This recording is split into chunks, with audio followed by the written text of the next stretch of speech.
Hello दोस्तों, dragon डिवॉरिंग मेज के एपिसोड 14 में आप सभी का स्वागत है। एपिसोड की स्टार्टिंग में हम रसेल को देखते हैं जो कि बहुत काम करने के कारण बहुत थक कर बैठ जाता है और उसकी हालत ख़राब हो चुकी होती है और वह सोचता है कि यहाँ पर बहुत सारे लोग काम करते हैं। तभी कोई रसेल से उसका नाम पूछता है जो कि एक वर्कर होता है और फिर रसेल का पूरा नाम सुनकर वह उसके रेमंड होने के बारे में सोचने लगता है और वह रेमंड फैमिली के किसी इंसान को देखकर काफ़ी हैरान होता है और उसे इस तरह से हैरान देखकर रसेल सोचता है कि शायद वह मेरे बारे में जानता है। और तभी एक मेड उसके लाल आंखों और काले बालों को देखकर उसकी प्रशंसा करने लगती है और वह कहती है कि तुम बहुत ही सुंदर हो, जो सुनकर के रसेल ब्लश करने लगता है।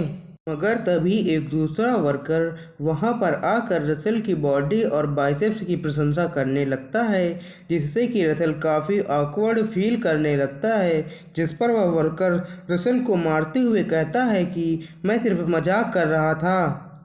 और इन सभी चीज़ों को देखकर रसेल मन ही मन रो रहा होता है, मगर वह सबके सामने हंसता रहता है और वह सोचता है कि इसे प्रशिक्षण का एक भाग होना चाहिए और वह इसे ट्रेनिंग मानकर अपने आप को सांत्वना देता है। और फिर हम रसेल को दूसरे वर्कर्स के साथ कुछ लकड़ियों को ढोता हुआ देखते हैं, जिस पर रसेल सोचता है यदि मैं अपने विजार्ड बॉडी का उपयोग करता तो मैं यह सब बहुत ही जल्दी समाप्त कर पाता। और सारे काम करने के बाद वे लोग ड्रिंक पीने के लिए इकट्ठे हो जाते हैं और सारा काम करने के लिए उन्हें शाबाशी देते हैं और वे लोग एक दूसरे से चीयर्स करके उस ड्रिंक को पीने लगते हैं। और रसेल को शराब पीता देखकर वह दूसरा वर्कर उसे मारता है, जिस कारण से रसेल गुस्सा होकर उससे मारने का कारण पूछता है, जिस पर वह बताता है कि तुम अभी एक स्टूडेंट हो और अगर तुम शराब पियोगे तो तुम्हारी नसें खत्म हो जाएंगी।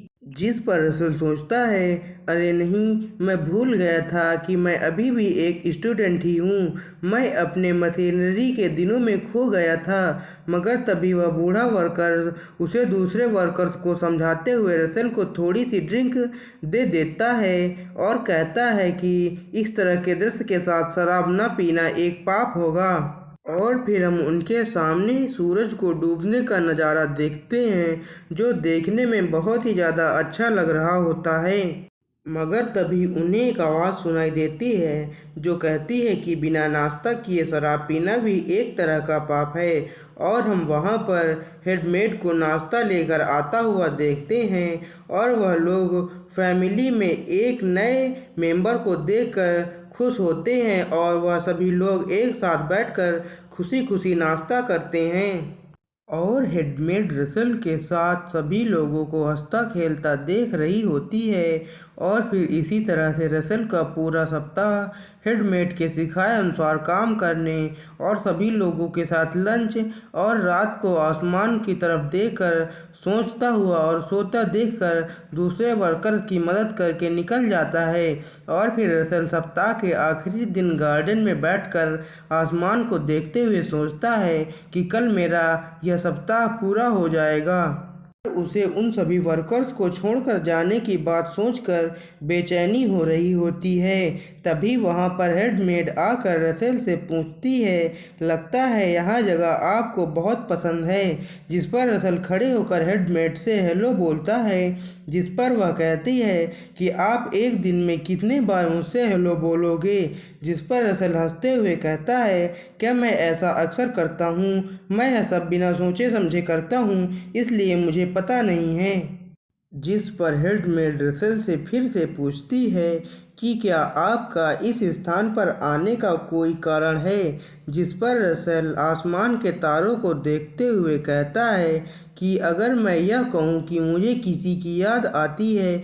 जिस पर हेडमेड कहती है, अगर आपको किसी की याद आती है तो आप उनसे मिलने क्यों नहीं चले जाते। मैंने सुना है कि मेज टेलीपोर्ट कर सकते हैं। जिस पर रसेल कहता है एक टेलीपोर्टेशन मैजिक बहुत ही कठिन है और मैं चाह कर भी ऐसा नहीं कर सकता क्योंकि वह लोग ऐसी जगह पर हैं जहां पर मैं उनसे मिल नहीं सकता। जिस पर हेडमेट कहती है कि मैंने सुना है कि एक मेज की कोई भी चिंता नहीं होती है, पर रसेल इस बात को झूठ बताता है और फिर हेडमेट वहां से जाते हुए रसेल से बताती है कि कल आपका सफाई का आखिरी दिन है, कृपया अंत तक अपना बेस्ट देना। जिस पर रसेल ठीक है बोलता है और फिर वह मेड कहती है कि मैंने उतना जादू तो नहीं सीखा है मगर मैं जानती हूँ कि आप एक अच्छे इंसान हैं और वह कहती है कि भले ही आप एक अच्छे जादूगर ना बन सकें मगर आप तब भी यहाँ पर मेरे अंडर में वर्कर्स का काम कर सकते हैं। जिस पर रसेल ऑकवर्ड होते हुए कहता है कि ठीक है, मैं इस बारे में सोचूंगा। इसी के साथ हमारा एपिसोड यहीं पे ख़त्म होता है। अगर यह एपिसोड अच्छा लगा हो तो इसे लाइक करके चैनल को सब्सक्राइब कर लें ताकि आपको अगला एपिसोड मिल सके।